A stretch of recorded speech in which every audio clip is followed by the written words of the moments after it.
Question number 41 देखे। A 38-year-old man came to the doctor with a history of road accident. He complained of inability to dorsiflex the foot. That's it. ठीक है, बात खत्म। इधर देखें, अगर हम दो चीजें देखें, वन इज कॉल्ड डोर्सिफ्लेक्शन और एक को कहते हैं प्लांटर फ्लेक्शन। ठीक है, ये दो चीजें याद रखें, ये अप्लाइड एनाटॉमी में पढ़ेंगे। अब देखें, अगर मैं यहाँ पे इस तरह फुट रखूँ ना, इस मूवमेंट को देखें, this is called tibia bone. कौन सा बोन है? टीबिया। अगर आपको कोई बंदा कहे कि अपने पैर को इस तरह उठाए और आपकी जो टोज है वो किसकी तरफ आए? Tibia, that is dorsiflexion. लेकिन अगर फुट ऐसी है ना, फुट फॉर एग्जांपल फुट ऐसी है और आप ऐसे मूवमेंट करें जमीन की तरफ away from the tibia, it is planter flexion. तो इसमें डोर्सिफ्लेक्शन के अंदर जो टोज है टुवर्ड क्या होते हैं?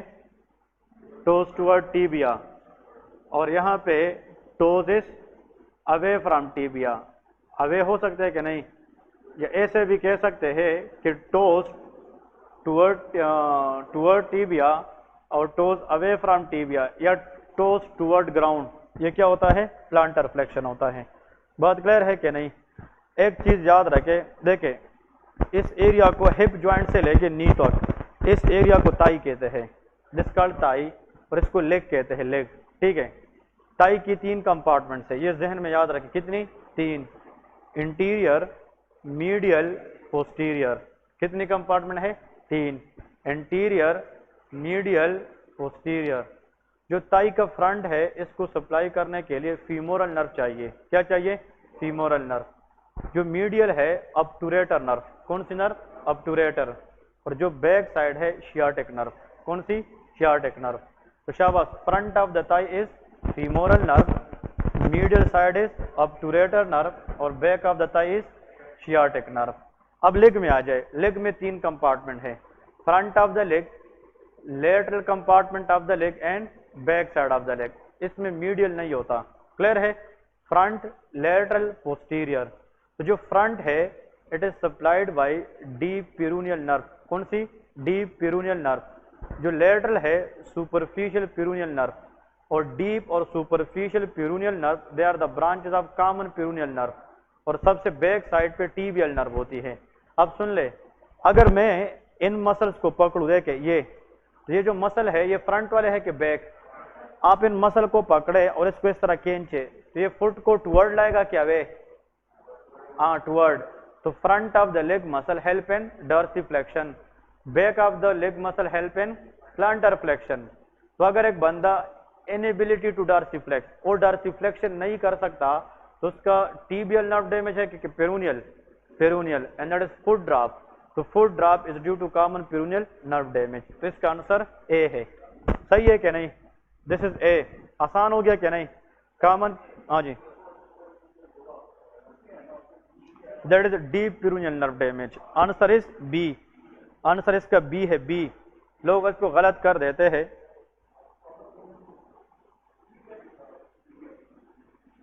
एक minute,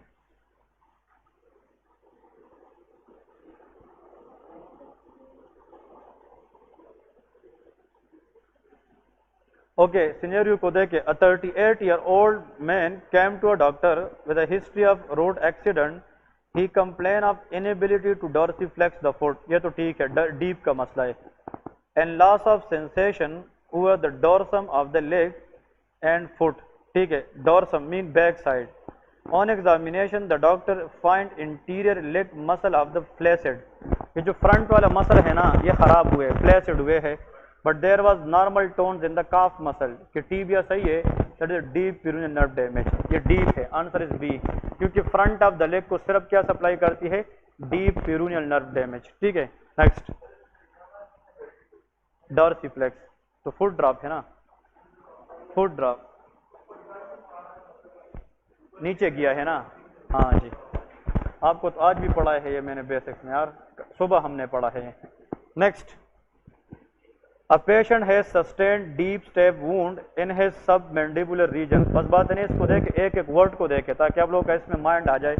a patient has sustained deep stab wound in his submandibular region. Below of the mandible, इस एरिया में वुंड स्टेप इंजरी हुई है।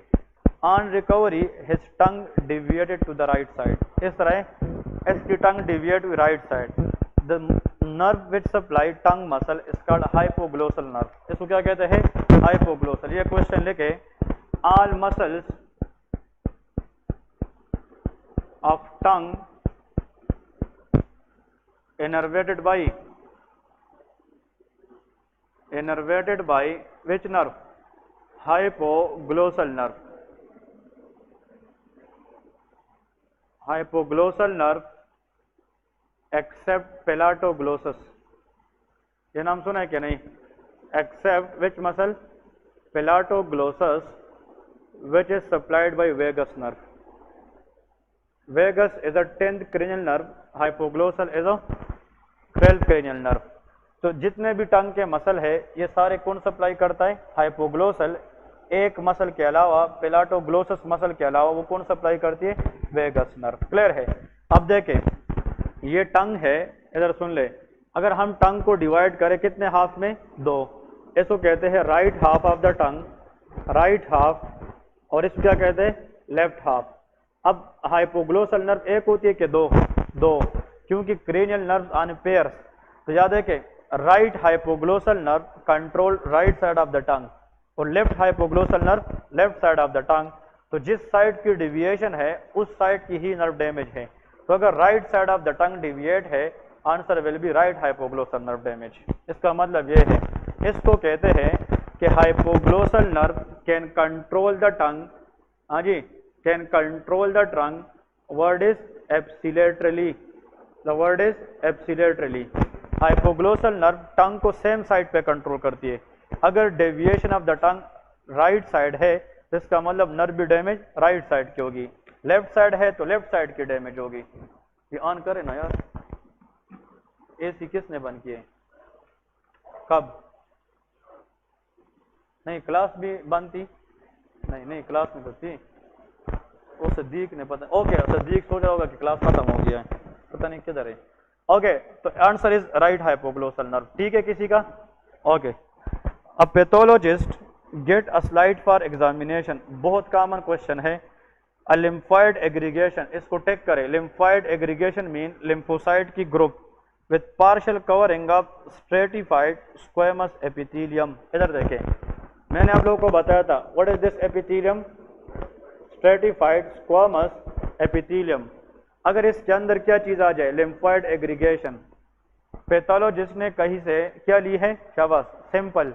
उसमें lymphoid, aggregates of lymphoid follicle जब भी आ जाए, इट इज टॉन्सिल्स। ये क्या होती है?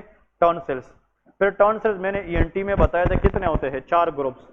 इनमें से एक था पैलेटाइन टॉन्सिल्स, हाँ जी। दूसरा ट्यूबल टॉन्सिल्स, याद है? ट्यूबल। फिर फेरेंजियल टॉन्सिल्स, और एक क्या था? Lingual tonsils. ऐसा याद है कि नहीं? These are the 4 group of tonsils. अगर एग्जाम में फंस गए ना कि यार ये कौन सा टॉन्सिल है, तो मोस्ट कॉमनली अफेक्टेड टॉन्सिल क्या है? तो पैथोलॉजिस्ट की इंटरेस्ट भी होगी कहाँ से सिंपल ले, तो ये पैलेटाइन ही होता है। क्लियर है कि नहीं? क्योंकि जिसके अंदर केसेस ज्यादा है तो हम सिंपल तो वही से लेते हैं। और दूसरी बात यह है कि वो टॉन्सिल जो सबसे बाहर है वो कौन से है? पैलेटाइन।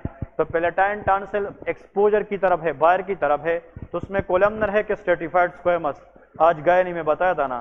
तो स्ट्रेटिफाइड स्क्वेमस जब भी लिम्फॉइड एग्रीगेट के साथ आ जाए, it is the palatine tonsils. तो वही पॉइंट सभी काम आ गया क्या? नहीं, दैट इज पैलेटाइन टॉन्सिल्स। ठीक है, answer is B. Next, a 50-year-old man known to have liver cirrhosis and hepatocellular carcinoma developed dependent edema with dilated abdominal wall vein. The most likely structure involved in this patient, hepatic vein. कौन सा when? Hepatic. Cirrhosis है, सीरोटिक patient में liver से blood निकलेगी नहीं, तो hepatic when obstruction होगी। और जब हेपेटिक वेन में ब्लड बाहर नहीं जाएगी तो वो वापस बैक प्रेशर पोर्टल वेन पे लगाएगी क्या? नहीं। और portal vein hypertension can cause ascites. Answer is hepatic vein. Clear है? एडिमा की काज नहीं पूछा है, ठीक है ना। Most likely structure to be involve पूछा है। एडिमा की वजह हेपेटिक वेन ऑब्स्ट्रक्शन है और portal hypertension can lead to oedema ascites. ठीक है जी। तो इसका आंसर जनाब हेपेटिक वेन है। आप लोगों ने क्या लिखा है? नहीं, ठीक है, नहीं नहीं नहीं, 45, शाबाश। A pregnant woman living on a hill station was brought to the hospital। ये तो आप लोगों को पता होना चाहिए, ये मैंने आप लोगों को बार बार बताया था। A term with labor pain, ultrasound shows normal fetus। Hypoxia में एक फीमेल रहती है हाई एल्टीट्यूड में, अगर उसकी फीटस नॉर्मल भी है, फिर भी अगर इसको कोई कंजेनिटल एनॉमली है, पेटर्न डक्टस आर्टीरियोसस, ये मैंने बताया था कि नहीं? किसका गलत है? This PDA, very good. और एंडोमेथासिन देकर इसको ब्लॉक कर देते हैं। During pregnancy a healthy woman shows large number of changes in the respiratory parameter। During the last trimester of pregnancy in a healthy woman, the most likely change in the respiratory parameter will be decreased vital capacity। इसका answer C है, मतलब उसमें जो change, क्योंकि fluid level बढ़ जाता है, उसकी जो सांस लेने की जो कैपेसिटी है वो क्या हो जाती है? कम हो जाती है। तो डिक्रीज वाइटल कैपेसिटी। यार ये देखें, ये क्वेश्चन आप लोग रीड करें, देखें आप लोग को मैं बता रहा हूं, देखें ये जनाब ये क्या लिखा है इसमें? इस पे लिखा है FCPS। ये वो बुक है जिससे हमने FCPS पार्ट 1 पास किया है। इस बुक के अंदर जो MCQs है ना, देखें इसका जो पहला MCQs है इस पेपर का पहला MCQs आप लोग इधर से देखें। इसका पहला जो MCQs है इसमें लिखा है कितना? 75%, 75। हार्ट रेट कितना दिया है? 75। उधर कितना दिया है? 75। हाँ जी, फिर इधर बताए कि यहाँ पे कितने सेकंड के लिए? उधर क्या लिखा है? 0.3। और उसको कितना बढ़ाए है? और उधर क्या लिखा है? एक कॉपी पेस्ट FCPS से लिया है ये क्वेश्चन। क्लियर है क्या नहीं? तो इस NLE के अंदर आप लोगों को मैं नाम पे ये बुक इसलिए लाया हूं ना कि इस 200 में से 80 ऐसे है जो इधर से लिए है, 80 MCQs FCPS पार्ट 1 से लिए है। समझ गए क्या नहीं? और ये MCQs आया, ये MCQs ऐसा बंदा हल नहीं कर सकता जिसका FCPS क्लियर ना हो। ये MCQs अभी मैं कर रहा था ना, तो मेरे ज़हन में क्या, तो मैंने उधर भी पढ़ा है। मैंने जब ये पेज खोला तो ये MCQs और ये बिल्कुल सेम है। ये मैंने जब FCPS की तैयारी कर रहा था ना, तो ये MCQs मुझे सामने आया था। और इसका आंसर आप लोगों ने क्या लिखा है? 0.1। इसका 0.1 आंसर है, 0.1। क्लियर है? 0.1 इसमें भी आंसर है और वहां पे भी आंसर है। बहुत से MCQs आप लोगों को इसमें बताऊंगा जो यहाँ से बिल्कुल कॉपी पेस्ट लिए है इससे, ठीक है ना? तो देखें आप लोग को इसलिए समझा था कि ये आम बंदा हल नहीं कर सकते ये चीजें। इधर देखें इम्पोर्टेंट, तो इसका मतलब जिसका NLE पास हो गया कहे इंशाल्लाह उसका FCPS भी पास है। ये FCPS में भी इस तरह आती है, ठीक है ना चीजें। और डायरेक्ट FCPS में बैठ जाए, ठीक है ना? और ये मैंने 1 साल पहले पढ़ा था, लेकिन देख के मुझे पता भी चला कि किस पेज पे था, क्योंकि मुझसे गुजरा हुआ था, इसलिए मैंने ढूंढा और निकाल दिया, ठीक है ना? हाँ जी, देखे शाबाश। कहते हैं ड्यूरिंग, अब बात है नहीं please, during a normal cardiac cycle when the heart rate is 75। अब सुन ले, 75 beat per minute, BMP beat per minute. कहते हैं कि वेंट्रिकुलर सिस्टोल, वेंट्रिकल की कंट्रैक्शन को क्या कहते हैं? Ventricular systole is 0.3। इसका एक तरीका है, सुन ले, 0.3 और हार्ट रेट कितना ज्यादा हो जाए? शाबाश, 225। तो कहते हैं कि the ventricular systole time will be. अब सुन ले इस क्वेश्चन को प्लीज, बात है नहीं। कहते हैं इस MCQs का मतलब ये है कि अगर हार्ट रेट ये है तो उस पर जो वेंट्रिकल की जो सिस्टोल का टाइमिंग है वो 0 पॉइंट कितना है? 3।